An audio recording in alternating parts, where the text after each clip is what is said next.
Yo, what's going on? It's your boy TT, aka Black Sora, aka Chief Hakoda in the flesh. And today we are back at it again with yet another 2K24 video. Now with 2K25 right around the corner, I figured now would be the perfect time to talk a little bit about the things that I'm hoping to see added or improved on in the next installment of NBA 2K. There's a lot of things that I think they got right in NBA 2K24, but there's also a lot that I feel could have been done better. So I got a list of 5 things that I think could make 2K25 an even better experience for us as the players. With all that being said, leave a like, drop a thoughtful or constructive comment, and list down below what's on your wish list for NBA 2K25. Subscribe to the channel for more weekly content. We on the road to 500 subs. I'm trying to get there by the end of this year, but let's not waste any more time and get straight into this. For the first item on my list, this is something that we can basically check off right away, so big W to 2K for this. If you haven't seen it already, 2K released the cover art for every version of the game and gave us very brief details regarding certain game modes. Now with Proplay being the major innovation that they brought into the series for 24, it looks like it's becoming an even more important aspect of the game going forward. And one might even say meta, as they have announced that they will be bringing it back and revamping it. As it is right now, I think that Proplay has added a smoothness to the game for people that look to take advantage of it, namely people like Kevin Cruz, Dimework, and Jersey Made 93, and I think it would be awesome for them to expand on it even more, maybe with more realistic bump animations off the ball and some overall adjustments to the physics of the game that can make Proplay even more effective. The last thing I'll touch on regarding Proplay is some player-specific animations. I was really disappointed with SGA's moves when we got them in Season 6, because I don't feel like they faithfully captured the way that he's able to move around on the court. So hopefully he receives a big upgrade next year. If he does, it's safe to say I'll definitely be using a lot of his toolkit. Another player I'd like to see have improved animations, or at least get old animations back, is KD. By now, we've all seen Durant use those multiple wide crossovers at the top at the key and step into a midi fade thousands of times throughout his career. And this is a move that you used to be able to do with ease in previous 2K. This year, it isn't possible to chain those escape dribbles together if you aren't doing an L2 or left stick cancel. And even then, that takes away from the point of Proplay's implementation. So when it comes to Proplay, I hope that it's here to stay, and I hope that we can see some improvements to these players and more throughout the year. Now the next thing that was on my wish list, and unfortunately we know that this isn't happening, I would have loved for 2K to go back to the neighborhood on next gen. This is my opinion. I started playing on next gen in 23 and I got tired of the city format very quickly. So now seeing it come back twice isn't something I'm very excited about. The idea is cool, but to me the control and the way that your player moves throughout the city makes the experience very tedious when you need to get around. In my opinion, the city isn't alive enough to justify the amount of time that you have to spend trying to get from place to place.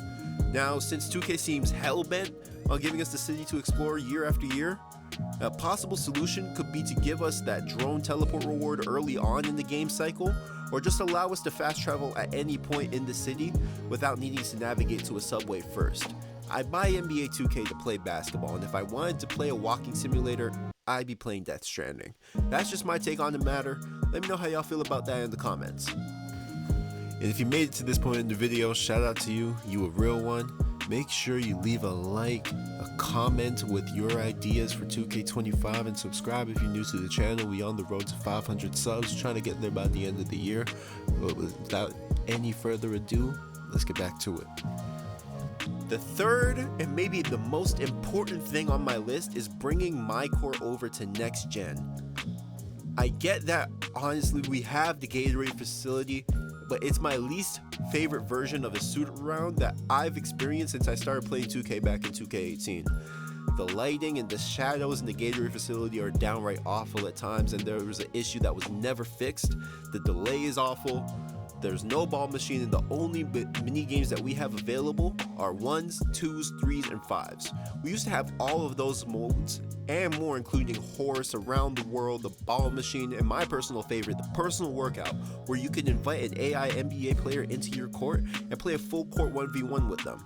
I spent a lot of my time in 2K22 doing exactly that, and it was the best way to practice new moves and shots that I could use and better understand the way that the game worked. 2K taking this and the Pro-Am shoot-around from last year away from us is a decision that confuses me a lot, especially since they left it in the old-gen versions of the game.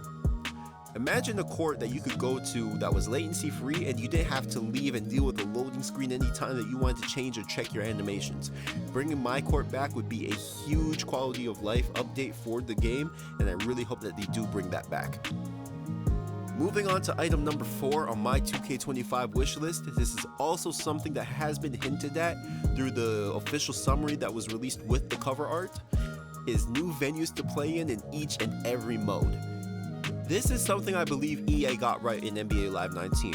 So for those of you that never played it, there were different venues from all over the world that you could load into for games. And I'm talking about some of the famous street ball courts down in New York, the Hoop Dome out here in my hometown of Toronto, and the K54 courts out in Paris are all venues that you could find yourself playing in when loading into a game on NBA Live 19. Even if 2K implemented it in a way where locations would change into every season, similar to how they recolor the courts per season this year, it could make the game feel a little bit more fresh going on into the later months of the year as you're playing in new places, you're seeing new things, and it's just an overall update.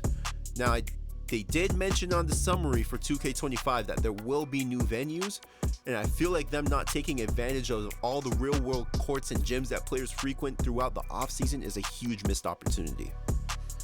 The last thing I have put on my list, and 2K has zero excuses to not implement this going forward, especially after Season 8's rewards, would be for our VC to finally transfer over from game to game after this year. Now, if y'all remember a few months ago, 2K actually updated their terms of service, and I think that it has something to do with their plans to let VC carry over from game to game. It's a bit of a reach, but especially when we're talking about a company that has a history of being greedy like 2K, but with how heavily monetized these games have been for the past few years, it would be amazing if we could get a bit of support from them in this regard. It's a long shot for sure, but with these rewards that will be brought into 2K25 with us, they've effectively pigeonholed themselves, and they won't be able to ignore the part of the community that has been asking for this to be a thing for much longer. So with all that being said, those are my 5 things that are on my wish list for NBA 2K25. If y'all agree or disagree, let me know down in the comments. Leave some of your suggestions and thoughts down there as well. We can have a whole discussion about it. Anyway, it's been your boy TT, aka Black Sora, aka Chief Hakoda in the flesh. And until next time, y'all stay safe in this place. Peace.